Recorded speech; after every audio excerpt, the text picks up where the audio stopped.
ভাতিলের পাতের ভিতরে পানিগুলো টকবক টকবক করতেছেন।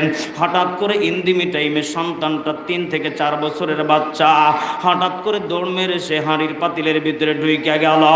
আর বাবাজি, এই সন্তানটার পুরো দেহটা যখন পড়ে গেল, পুরো শরীর থেকে চামড়াগুলো যখন খুলে খুলে যখন পড়তেছিল, মা জননী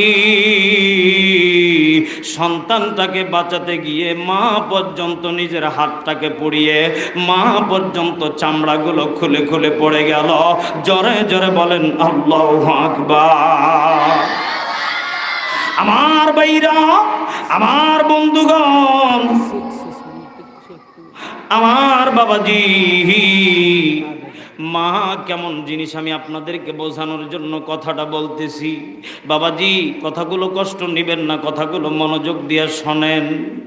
মা জননী এই পরিবেশ, এই পরিস্থিতি যখন দেখলেন, মা বাঁচাতে গেলে মার হাতটা পর্যন্ত পড়ে গেল।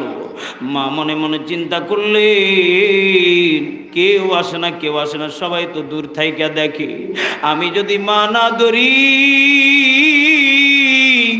কে আমার সন্তানকে বাঁচাইব? মা জননী সহ্য না করতে পেরে মা ধরতে গিয়ে মার হাতগুলো পুইরা গেল। আমার চাঁপাইনবাবগঞ্জের